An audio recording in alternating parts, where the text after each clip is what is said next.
Reverendo Ronaldo viu os 2 primeiros capítulos na semana passada e eu vou tentar ver mais 2 hoje. Não sei se eu conseguirei, porque o capítulo 4 é grande, tá? Mas estamos aqui para tentar. Capítulo 3, o título dele diz o seguinte: o que Deus está fazendo no mundo? Certo? E aí ele vai tentar trazer ou reafirmar essa ideia de que Deus, como plantador da videira, de que ele limpa o terreno, de que ele faz todo o processo para que essa videira ela seja erguida na treliça e para que nós, como sua igreja, a gente floresça, certo? Então, pensando no funcionamento da igreja, a gente tem normalmente uma igreja que hesita, muitas vezes, e que a gente não costuma ver um crescimento tão contínuo. A gente tem visto um crescimento demorado ou muitas vezes um crescimento não existente. Para a gente é estranho, por exemplo, pegando o caso da nossa igreja, porque a gente está numa igreja um pouco maior, que não é comum, certo? E meio que a gente está fora da realidade, da normalidade da Igreja Presbiteriana do Brasil. Então, quando a gente pensa em Igreja Presbiteriana do Brasil, normalmente são igrejas de 150 membros, 200 membros. Então, a realidade de Casa Caiada é 500 membros hoje, mais ou menos. Então, a gente está bem fora de rota nesse aspecto. Então, a gente vê uma igreja crescendo com mais facilidade, né, por conta da nossa realidade, e a gente fica se perguntando por que a Igreja Presbiteriana do Brasil não cresce ao derredor, né? Mas não adianta a gente ficar entrando nos problemas, é nem o nosso objetivo, mas é mais para que a gente se aperceba do que normalmente a gente visualiza. E às vezes a gente fica tentando se colocar dentro de situações como se a gente fosse, como se a gente trabalhasse como notícia ou como quisesse ser uma igreja mais midiática possível para que a gente fosse visto, e nem sempre a gente tem esse objetivo. Então, quando a gente pensa em almas desorientadas, a gente deve pensar que Deus tem conduzido a sua igreja ao longo da sua história, e isso vai fazer o quê?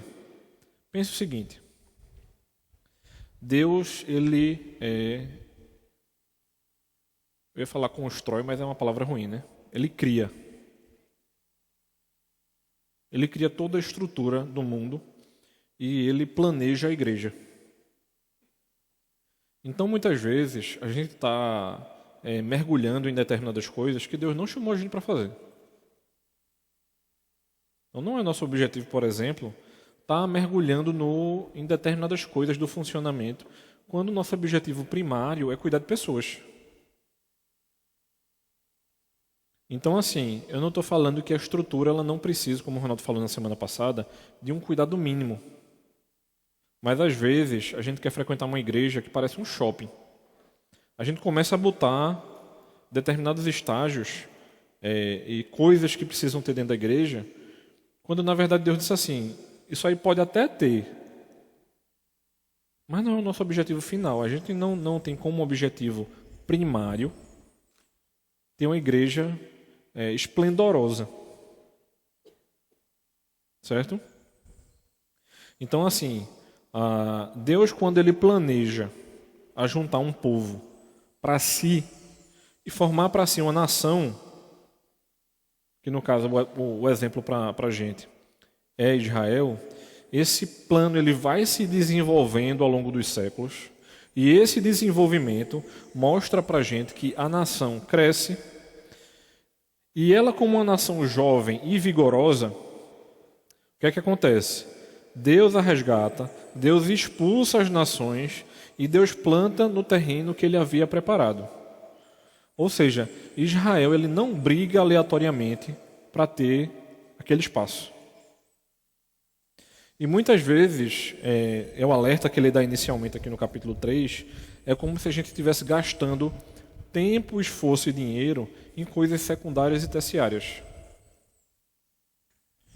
E assim, falo de gastar no aspecto de mergulhar em determinados acontecimentos. certo?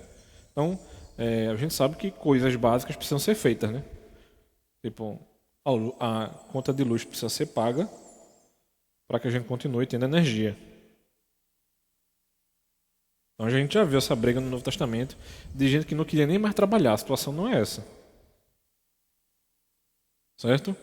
Mas, muitas vezes, a gente estagna e acha que está tudo bem. Então, para mim, um ótimo termômetro de uma igreja, além das questões básicas de ceia, batismo, disciplina e tudo mais, que mostram para a gente que é uma igreja, é a questão dessa igreja continua sendo missionária ou não. Porque quando a igreja ela se fecha, em algum momento ela vai começar a decair.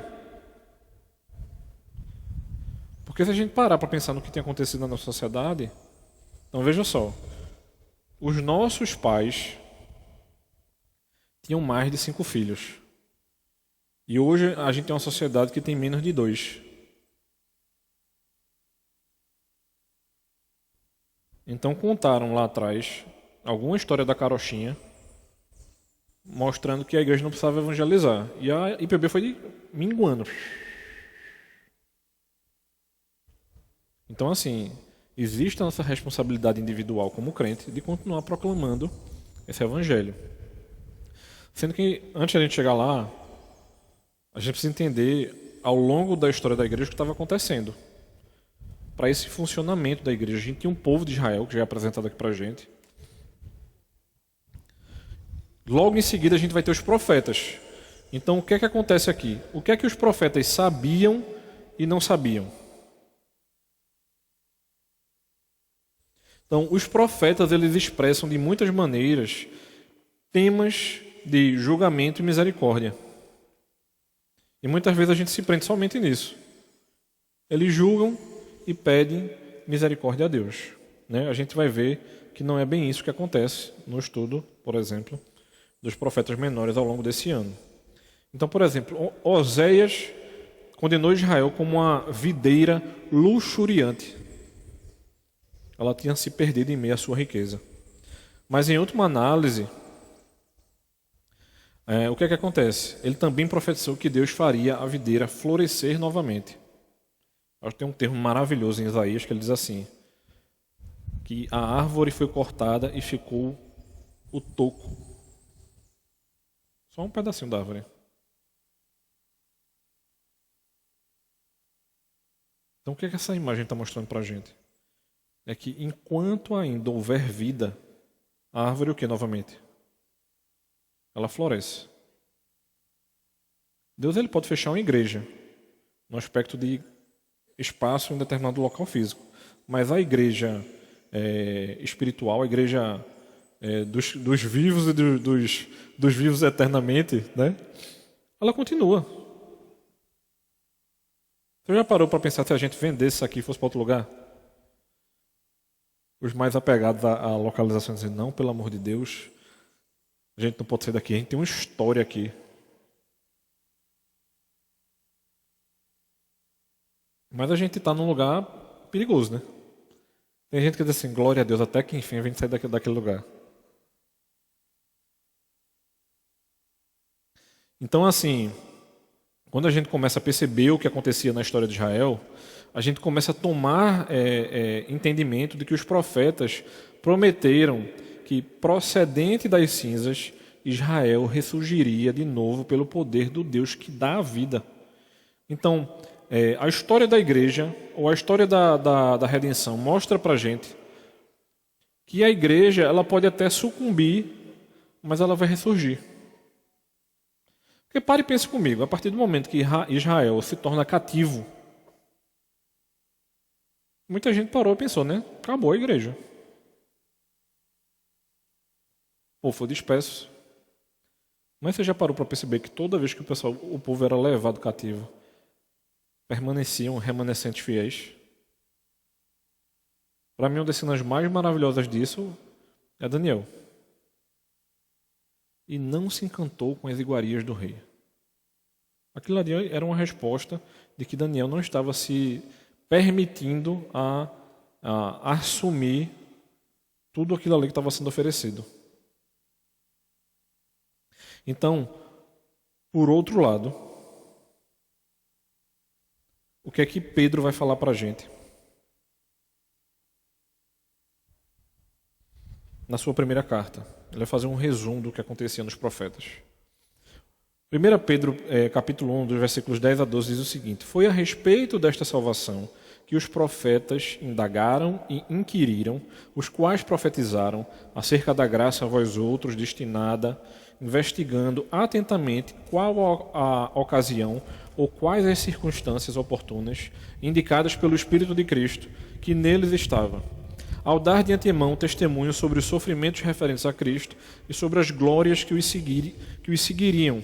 A eles, no caso dos profetas, foi revelado que não para si mesmos, mas para vós outros, ministravam as coisas que agora vos foram anunciadas por aqueles que pelo Espírito Santo, enviado do céu, vos pregaram o Evangelho, coisas essas que os anjos anelam perscrutar. Hoje eu estou bom, né? Então, poucas vezes a gente encontra um contínuo de um espaço e tempo teológico condensado em tão poucas palavras dentro da Escritura. Então, ele começa com os profetas falando da salvação que deveria ser revelada e que eles não foram capazes de entender com exatidão quando e por meio de quem a salvação viria. Então, o objetivo final dentro da história da Escritura ele não vai mudar porque era uma coisa no Antigo e outra no Novo, não. Certo? Existe uma linha contínua aqui e o que é revelado no Novo é confirmado no... O que é revelado no Antigo é confirmado no Novo e vice-versa. Uma outra questão que a gente precisa ser lembrado também aqui é o seguinte: Deus ele realizou a salvação ao enviar Cristo para passar por sofrimento e voltar à glória.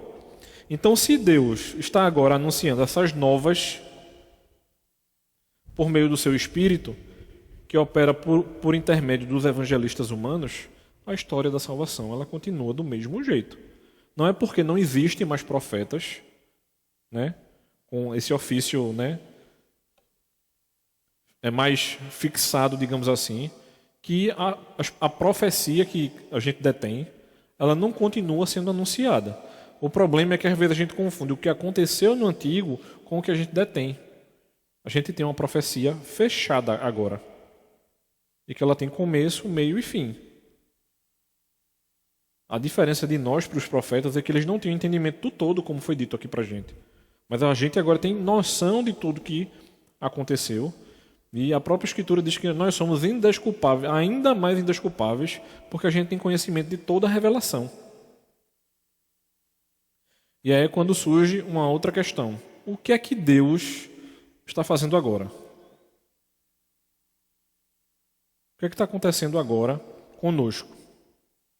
Deus está fazendo agora no mundo o seguinte, irmãos: a pregação do Evangelho fomentada pelo Espírito que leva à salvação de almas.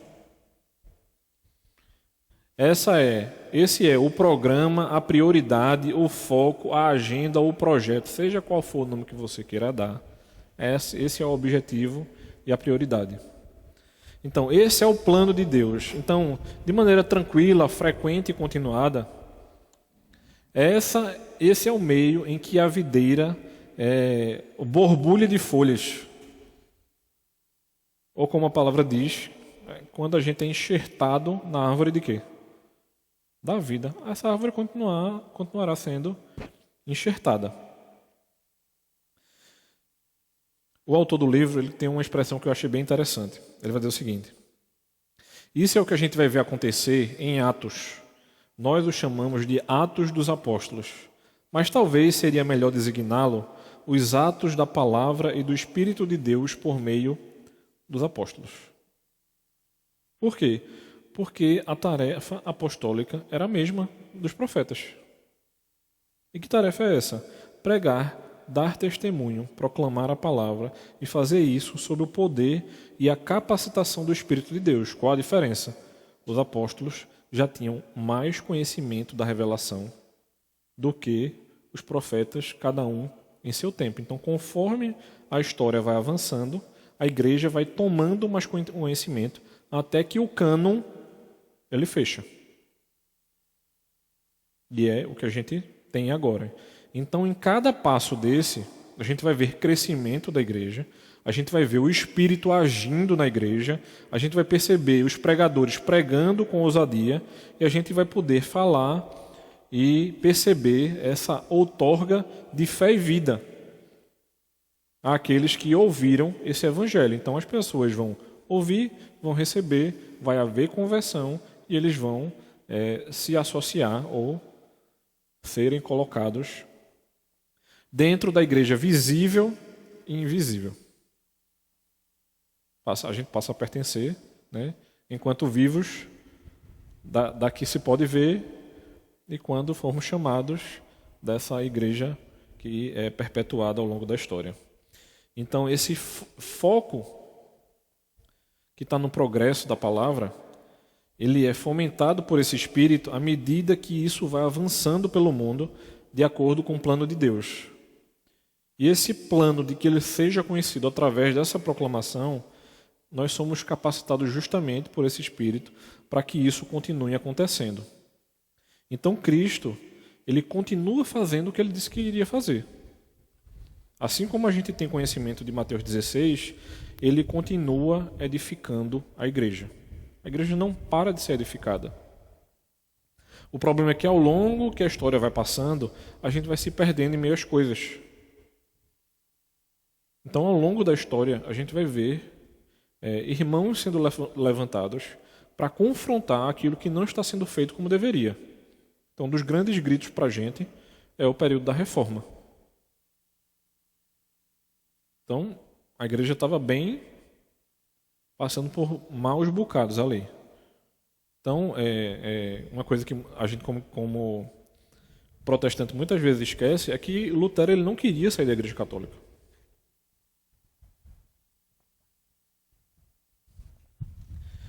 Ele só queria que houvesse pureza dentro da igreja novamente. Mas ele percebeu que ele ia ser morto. E um príncipe coloca ele dentro do castelo e diz, fica por aqui, que se você sair, vai complicar a situação. Então, toda vez que isso acontece ao longo da história, os que não entendem, ou os que não são filhos, né, os que não estão dentro da árvore da vida, vai olhar simplesmente como uma igreja brigando. Hoje a gente vive uma situação diferente, né? Cada um que queira abrir a sua. Não é mais uma briga pela fidelidade. É uma briga pela pessoalidade. E é justamente uma das coisas que o autor do livro está combatendo aqui. A permanência na fidelidade mostra a pureza da igreja. E não a pessoalidade do indivíduo que quer abrir a sua. E isso mostra para a gente 3 coisas ou 3 implicações que devem nos alertar, certo? A primeira delas é a seguinte. A primeira e mais óbvia é que se isto é realmente o que Deus está fazendo em nosso mundo, então é tempo de dizer adeus às nossas ambições egoístas e insignificantes e de nos dedicarmos à causa de Cristo e ao seu Evangelho. Então, imagine, toda vez que eu tivesse uma chateação aqui na igreja, eu blefasse que eu vou sair da igreja. Eu ia blefar toda semana. Porque um bocado de pecador junto, convivendo. E se chateando um com o outro, toda semana eu ia dizer que ia sair da igreja. Então, assim, Deus ele tem um plano. E dentro dessa determinação dele, existe um destino para cada pessoa e nação do mundo. E esse plano ele está se desenvolvendo aqui e agora. O problema é que a gente acha, né, que muitas vezes isso aqui não é uma igreja. A gente fica flutuando fora da realidade, né? Obviamente na ideia. como se a gente não fosse igreja, como se a gente não estivesse fazendo o que Deus espera que a gente faça. Mas lembre-se do seguinte, Paulo disse que a igreja de Corinto era uma igreja. Então eu quero acreditar também que a gente continua sendo igreja, por mais problemas e defeitos que a gente possa visualizar aqui, certo? Segundo, a segunda implicação é que o crescimento que Deus está buscando em nosso mundo é o crescimento em pessoas. Por mais que a gente queira uma estrutura funcional, certo? E aí não tem nenhum problema em a gente ter uma igreja que tenha um mínimo de conforto, não. Mas a gente não pode focar, como a gente viu semana passada, somente nisso. Então, o único crescimento que tem importância nos planos de Deus é o crescimento de crentes. Ou seja, isso é a videira, o que a videira próspera realmente é. Indivíduos crentes, nascidos de novo e enxertados em Cristo por ação da palavra e do Espírito, integrados em comunhão, mutuamente edificante uns com os outros. E a terceira e última é que o povo que cresce existe somente por meio do poder do Espírito, quando ele aplica a sua palavra ao coração das pessoas. Se eu não tenho palavra sendo proclamada, eu não tenho igreja crescendo.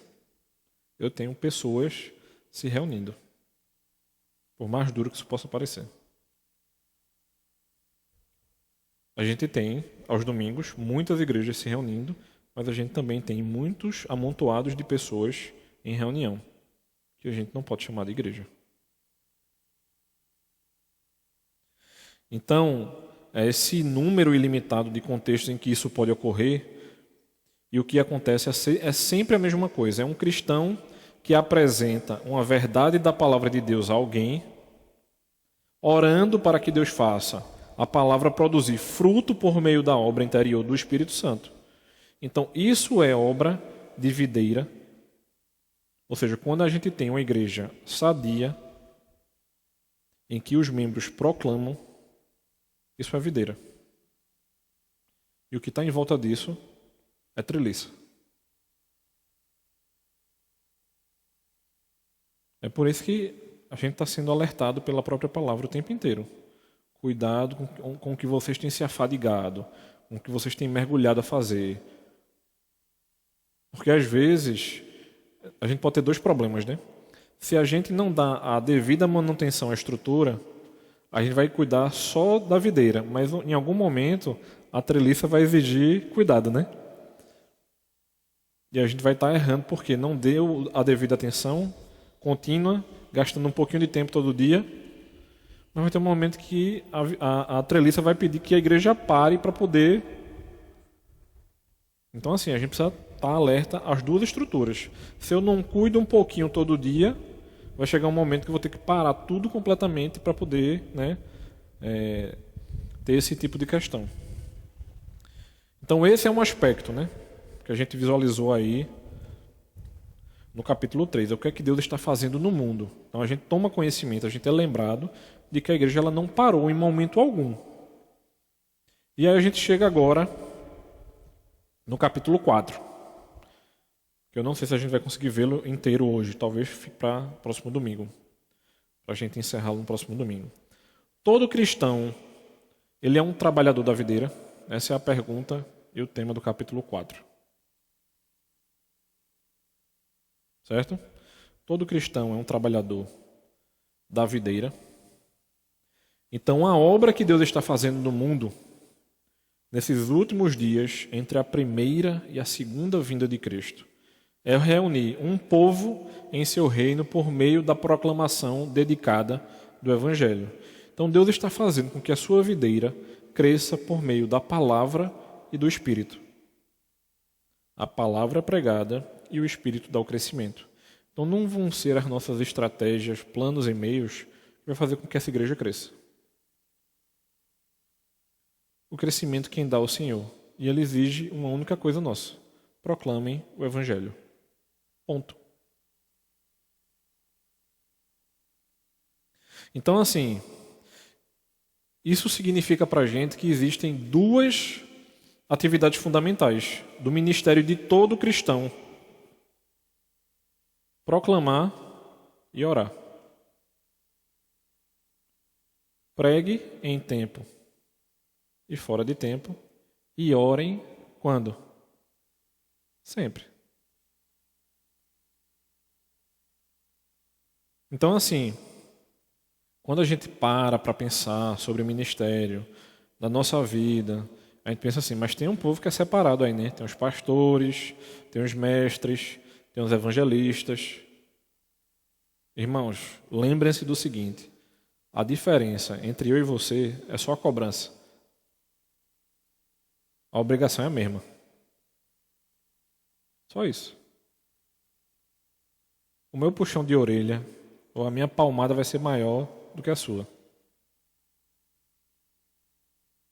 Deus disse que uma coisa é excelente. Então, se você está pensando aí, não desista não, mas a contrapartida também é grande. Então, a principal contribuição da congregação é, você acha que é simplesmente apoiar e ajudar os líderes da igreja? Ou nós não temos a mesma responsabilidade? Irmãos, nós estamos diariamente em lugares diferentes, fazendo coisas diferentes, com pessoas diferentes. Quem vai descobrir que existe uma igreja no seu local de trabalho, a pessoa que vai ter conhecimento disso, é através de você. Eu não trabalho com você. Quem estuda na sua sala é você. Não são os outros irmãos da igreja. Pode até ter um ou outro, né? Às vezes tem, né? 2, 3 pessoas que estudam na mesma escola, dentro da mesma sala. Mas essa responsabilidade diária dos vizinhos, dos colegas de classe, do seu trabalho, daquela pessoa que você vê todo dia no ônibus, que você pode dar carona e conversar sobre, que só você vai poder fazer. Eu não tenho como fazer o que Deus chamou você a fazer. A responsabilidade da proclamação é da igreja, não é do pastor. Né? Eu tenho uma responsabilidade maior com isso, mas ainda assim é uma responsabilidade comunitária. Então o que é que a gente faz? Os discípulos, eles confessam. Então essa chamada ao discipulado é a mesma para todos. Não há 2 tipos de discípulos. Não há os discípulos que são líderes e os discípulos que são não líderes. Não existe isso dentro dessa estrutura de discipulado. Então não existe a ideia de que faça o seguinte. Quando Cristo chegou para aquele jovem e disse assim, não se preocupe com o funeral do seu pai, ele não disse literalmente, não faça o enterro. Quando esse jovem disse que queria fazer o enterro, o pai não tinha morrido não, irmãos. Ele queria viver a velhice com o seu pai. E aí depois ele ia viver para Cristo. É a mesma palavra do jovem lá em Eclesiastes. Quando eu ficar mais velho, aí eu penso, Senhor, em Ti, eu lembro de Ti. Pode ser tarde demais. É a mesma conversa quando o pai diz assim, quando eu tiver com menos trabalho, eu brinco. Não existe menos trabalho, irmãos. Não existe menos ocupação. Não existe mais tempo. Você tem a mesma ocupação dentro das mesmas 24 horas que todo mundo. Então, quando você decide investir na vida de alguém, você está obrigando-se a ficar com menos tempo livre ainda. Você está dizendo que vai pegar a sua cruz e vai carregá-la por conta de Cristo. Você vai dedicar tempo a investir na vida das pessoas. Ouvir pessoas, eu diria que é um buraco sem fundo, certo? Porque você vai mergulhar nos problemas da vida dela, você vai ter que aconselhar, você vai ter que conviver, você vai ter que lembrar ela que antes ela fazia isso, mas agora houve uma transformação na vida dela, agora ela vai ter que fazer daquele jeito. Ó, tu vivia assim, tu vivia brigando com as pessoas aqui no trabalho, mas tu não vai poder viver desse jeito mais não. Isso se torna um choque no trabalho, porque fulano era a pessoa mais chata da sala. Aí de repente vira bonzinho. Aí o pessoal disse, não, é teatro. Esse bicho aí não melhorou não. Fazendo teatrinho aqui pra gente. Mas quando a gente olha para os primeiros discípulos que são apresentados para a gente lá em Atos, a gente percebe de que a confissão e a lealdade sendo exercida na prática, isso ocorria em meio à oposição e em meio à perseguição. Deus não chegou para a gente, irmãos, assim, seja meu filho que vai ser tudo de boinha, não vai ter problema, as pessoas não vão achar a gente chata. Vai dizer assim, só quer ser o santinho, a gente não vai ouvir isso.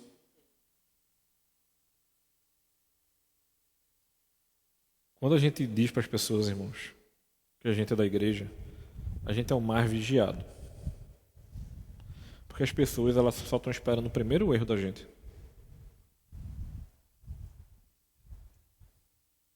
Mas Jesus chegou para a gente e disse o seguinte, tem de bom o quê?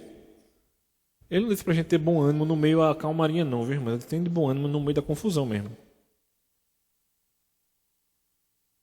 É uma coisa que eu digo a muitas pessoas. Sabe o que é que eu queria fazer? Isso é um desejo do meu coração, certo? Eu queria poder parar a sua vida para poder ajudar você com o seu problema. Mas isso nunca vai acontecer. Imagina eu chegasse para o seu chefe e disse, ó, fulano ele não está bem. Ele precisa passar uns 3 meses sem trabalhar, mas ele precisa continuar recebendo. Se você passar, eu não lembro nem quantos dias são, mas se alguém souber me lembrar aí, pode me dizer. Se você extrapolar um determinado período, você já entra para o INSS. Quantos dias são? 15 dias, né? Pronto, com 15 dias, seu chefe já está... benefício. Por quê? Porque a empresa não aguenta, meu amigo.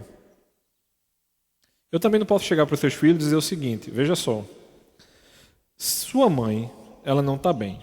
Principalmente se for criança, né? Ela não vai entender nada, né? Sua mãe, ela não está bem. Aí tu precisa deixar de ser filho dela uns 30 dias. Quando ela melhorar, aí tu volta a ser filho dela.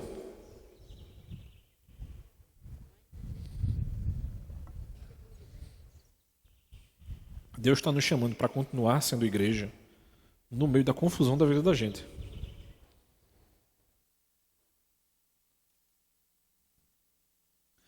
Mas existe um fato muito bom lá em Atos 4. É que todos os discípulos falavam ousadamente em nome de Jesus. E isso não deveria surpreender a gente.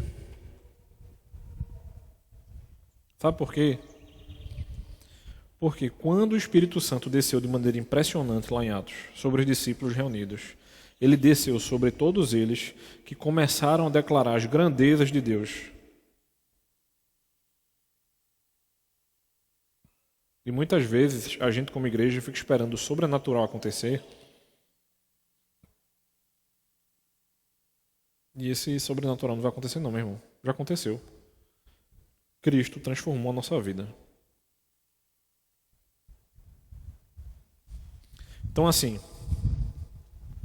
se a gente tem esse padrão no Novo Testamento,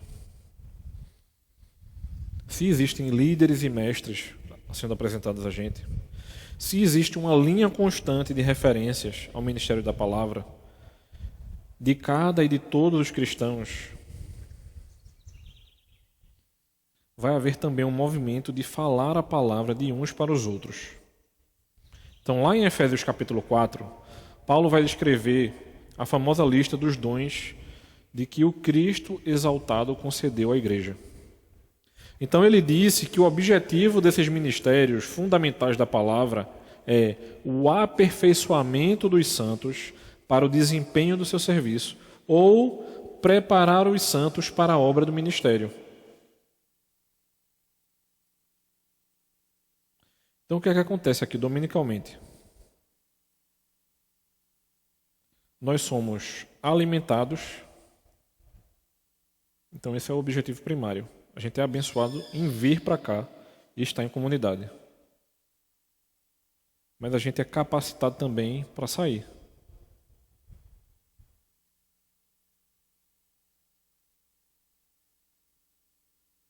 eu fico pensando, se a gente não tem conseguido fazer o nosso trabalho direito, imagine aqueles irmãos que fazem assim, uns 6 meses que não pisam na igreja. Mas não é porque eles não querem não, é porque não pode mesmo. E eu estou sendo bem otimista, viu? Tem gente que faz anos que não pisa na igreja. Porque aconteceu alguma coisa no país, ou na cidade, ou na região. E ele não pode mais. No período pós-apostólico, alguns cristãos se reuniam nas catacumbas. Hoje em dia tem crente que tem medo de entrar no cemitério, né? Isso é bem católico, viu, irmãos? Não tem nada a ver com protestantismo, não.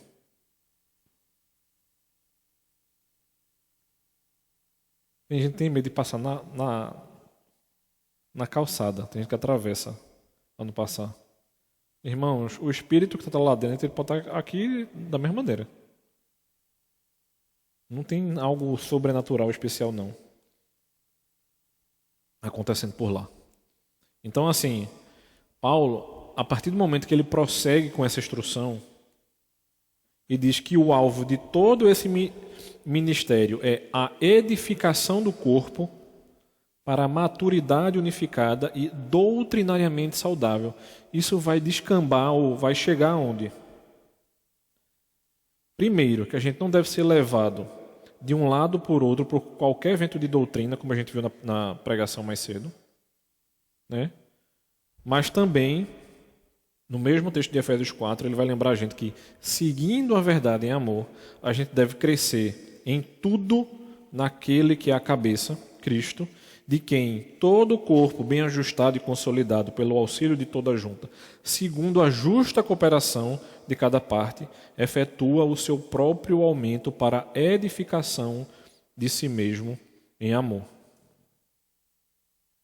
Ou seja, como a gente viu na pregação, a gente deve seguir essa verdade em amor.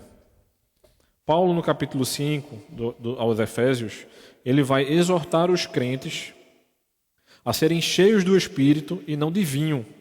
Por quê? Porque o resultado seria que eles falariam uns aos outros em salmos, hinos e cânticos espirituais.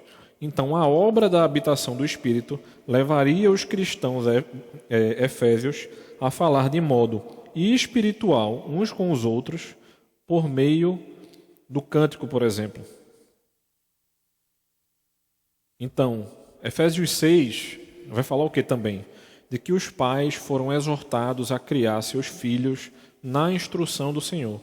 Então, o discipulado, ele tem a perspectiva tanto de instruir quanto de proclamar. Ou seja, não perca de vista também, irmãos, a ideia de que você está evangelizando os seus filhos e a sua esposa, você como líder da casa, todo dia. Você como o pastor do seu lar, você tem essa missão. Ninguém vai fazer isso por você. A briga, irmãos, principalmente, se você só consegue vir ao domingo para a igreja, é no mínimo de 5-1. Seu filho está 5 dias na escola e 1 na igreja. Se você não pastorear o coração do seu filho, quando chegar na universidade sendo bem otimista, né, porque você pode perdê-lo antes, ele não vai estar na igreja mais não. Então a igreja, ela vai, digamos assim, dar injeções consistentes dominicalmente para toda a igreja, até para você como líder da sua casa. Mas se a gente não se autopastorear diariamente, aos que são mais velhos também, se a gente não lê a palavra, se a gente não ora, se a gente não se debruça perante o Senhor, essa tarefa fica muito difícil para a gente. Porque não existe aquele que fala de Deus e não conhece. Então, esse crescimento natural dos crentes é uma consequência da nossa vida como crente. Então, uma igreja que não vive o evangelho, ela não vai crescer. É um entendimento rápido e certo e direto.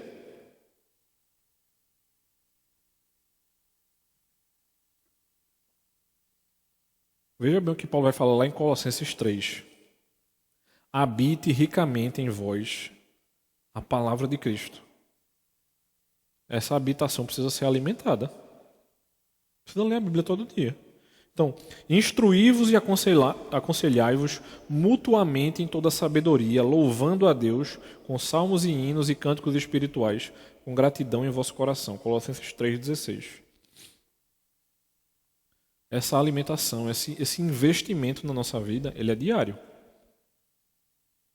Então, isso vai chegar em que resultado? A gente passa a ter uma vida piedosa e a gente passa não somente a ter uma vida piedosa, mas encorajar as pessoas que estão ao nosso redor, sejam elas crentes ou não. Então, viver esse encorajamento mútuo faz parte da vida natural da igreja. Não somente isso, mas existe um propósito também de haver esse congregar-se e desse encorajamento. Porque quando a gente está reunido, a gente de maneira silenciosa, a gente se estimula, né, ao amor e às boas obras, enquanto a gente espera o dia da vinda do Senhor.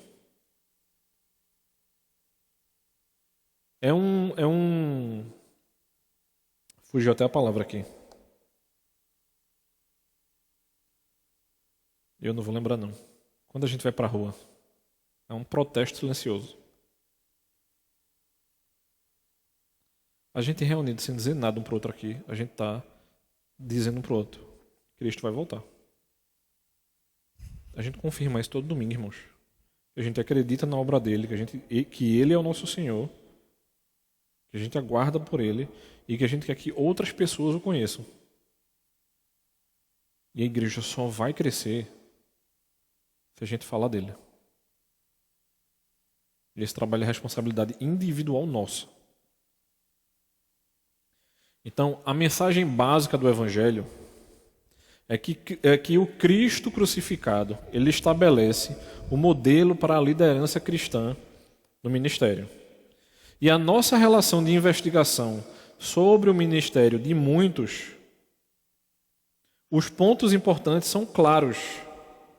A gente pode resumir da seguinte maneira.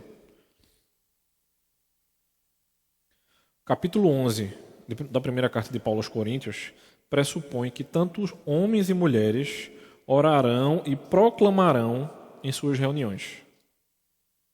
Então está falando aqui de culto, a gente está falando de encontros. A gente proclamará, seja na nossa casa, no nosso trabalho, ou reunido em grupos pequenos. Isso é uma tarefa da igreja.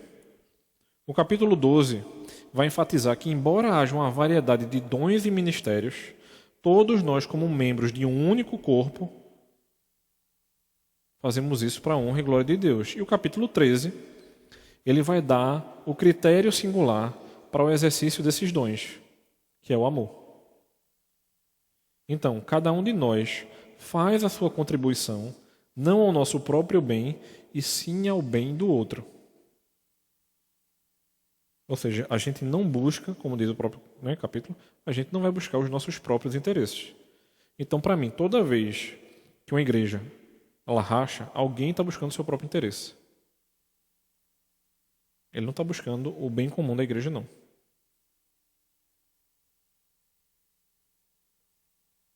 Isso significa que a gente deve buscar e exercer aqueles dons que promovam mais o bem do outro, que edifique a igreja.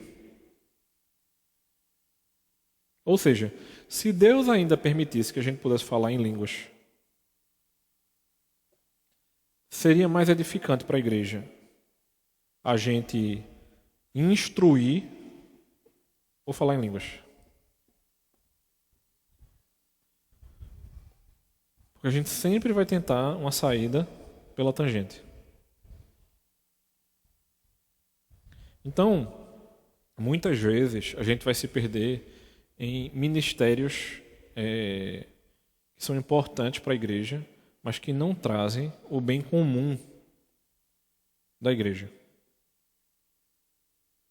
Tem coisas que vão ser muito boas, mas vai ser no tempo e no horário errado. Então, por exemplo, Imagine se algum ministério quisesse marcar uma atividade na hora do culto. Já perdeu o objetivo. Por quê? Porque Deus chamou a gente para ter um funcionamento padrão, mínimo, que edifica a igreja.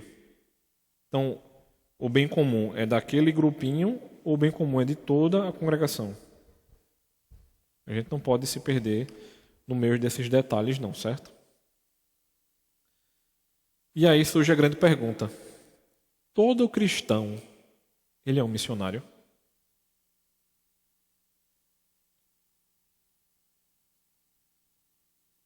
O evangelho, ele avança de maneira irresistível de uma região para outra, introduzindo-se poderosamente na sociedade do século I, salvando indivíduos, formando comunidades. Então, os primeiros crentes foram envolvidos inevitavelmente nesse movimento dinâmico, inspirado pelo Espírito, e eles não puderam evitar a evangelização, mesmo se tivessem desejado fazer isso. A igreja cresceu por conta de toda a igreja.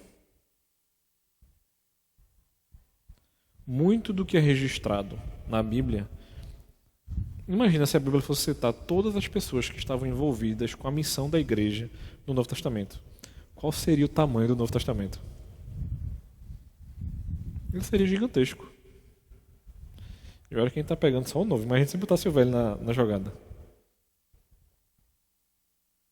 Então, assim, os nomes que são citados têm um objetivo de estarem ali. Mas imagina que normalmente cita-se 1, 2 ou 3, 4 nomes de uma igreja ali no máximo. Mas a igreja não era só aquelas pessoas. Tinha muito mais gente envolvida. Quando a gente lê os relatos de Atos, diz assim que 5.000 homens se converteram e não se registrou as mulheres e as crianças. É muita gente, irmãos. E a igreja não era só as pessoas que tinham o nome escrito não no livro. Porque o verdadeiro livro que relata isso, a gente não tem conhecimento, que é o livro da vida. Então o evangelho chegou até eles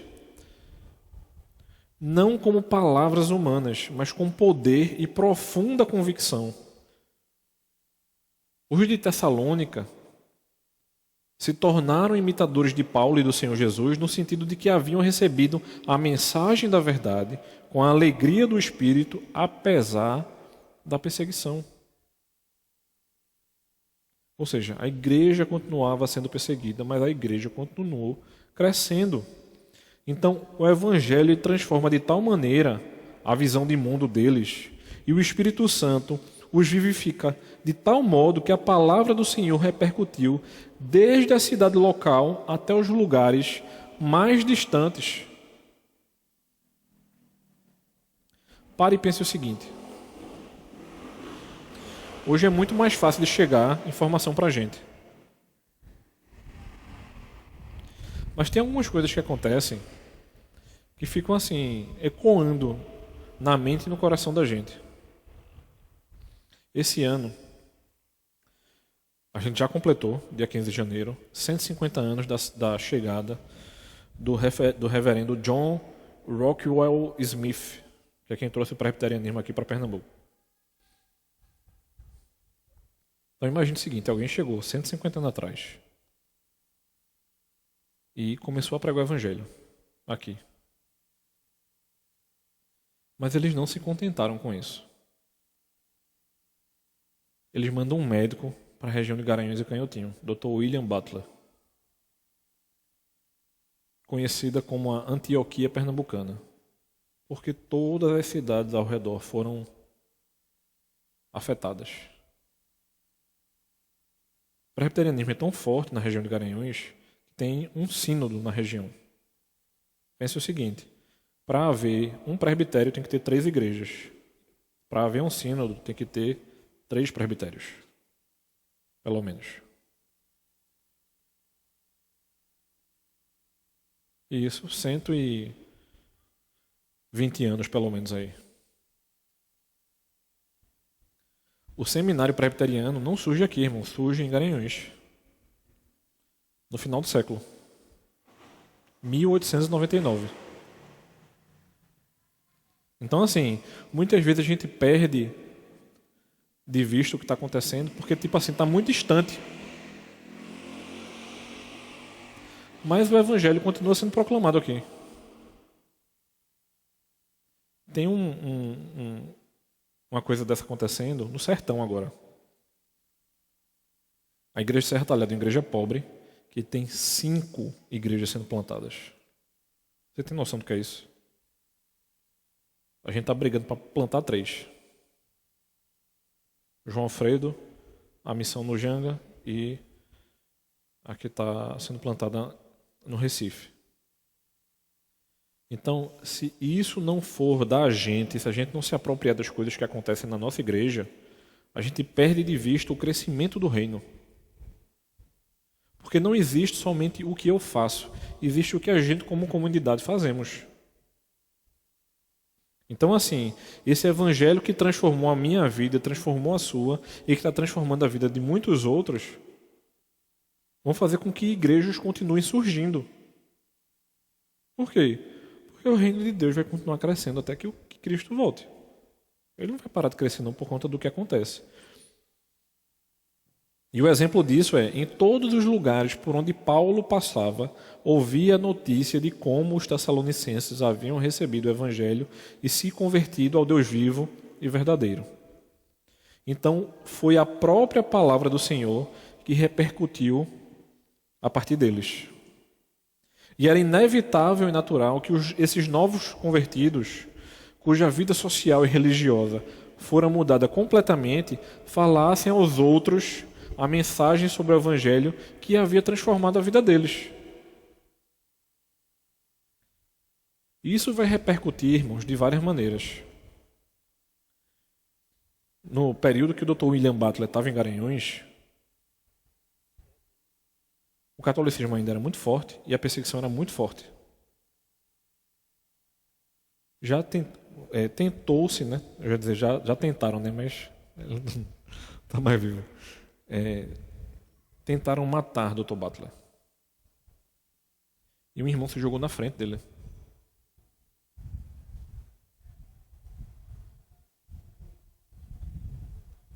Então, isso são histórias do evangelho que aconteceram aqui, irmãos, na nossa região, nos nossos rincões. Não é distante demais, não. A gente tem igrejas com mais de 100 anos na nossa cidade. Então, veja só. Quando quando o reverendo Rockwell Smith começa o trabalho aqui, além de surgir a primeira igreja presbiteriana do Recife, que na época era chamada Igreja Presbiteriana de Pernambuco, surgem 3 pontos de pregação. Um deles era na Rua do Príncipe, que obviamente a gente sabe que não tem nenhuma igreja presbiteriana ali, certo? E o outro era em Areias. Você conhece alguma igreja presbiteriana em Areias? É a segunda igreja mais antiga da nossa cidade. Então, são coisas ao longo da história da igreja que a gente se perde e esquece de que o Senhor, que promove tudo que a gente vê na Bíblia, que a gente viu acontecendo em outros países, que isso chega aqui no nosso quintal, que a gente vê a coisa tomando forma, muitas vezes a gente se pergunta assim, o que é que está acontecendo aqui? Por mais que o presbiterianismo não seja tão grande, irmãos, ainda, na região metropolitana nós temos mais de 60 igrejas presbiterianas. Isso não é comum em muitas cidades. Então, Recife ele tem um veio presbiteriano muito forte. E a gente vê o Senhor trabalhando aqui por conta disso. Então, veja que interessante. Tornar-se um cristão no primeiro século suscitou o dilema social de em quais festas o cristão deveria participar e o que comer quando estivesse ali. Diferentemente da nossa sociedade ocidental moderna, jantar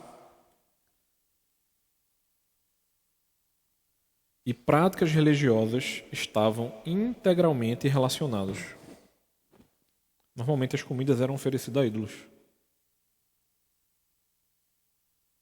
Então Paulo sabia que ele era livre para comer carne sacrificada a ídolos porque só existe um Deus e um só Senhor. Mas ele lembra-se dos fracos e decide fazer isso por conta do bem da igreja. Então, o exercício da nossa liberdade cristã mostra a gente aqui em 1 Coríntios de que Paulo sabia que era livre, mas se fez intencionalmente escravo de todos, dos judeus, dos gentios e dos fracos. Por quê? Porque seu alvo era ganhar o maior número de pessoas e salvar, obviamente, alguns. Por quê? Por conta do Evangelho. Então, o alvo da flexibilidade social de Paulo era a salvação dos outros. Então, veja, o bem comum aqui está o tempo inteiro no topo.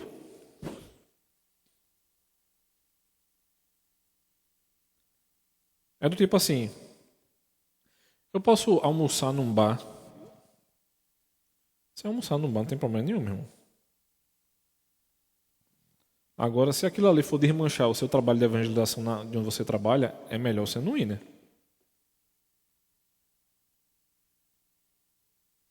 Porque é o bem comum.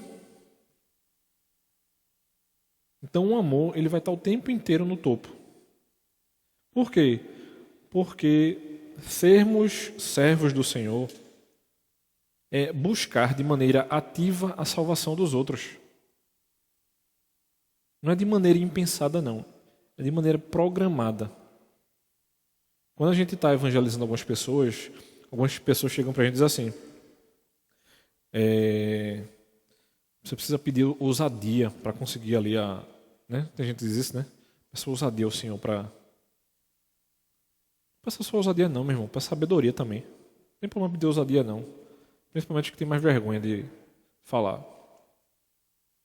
Mas sabe o que é interessante? Se a gente for para 2 Coríntios capítulo 4 e Filipenses capítulo 2, a gente vai ser apresentado de que o cristão que não tem um coração missionário, ele é uma anomalia dentro da igreja. Porque o coração missionário será visto em todas as maneiras.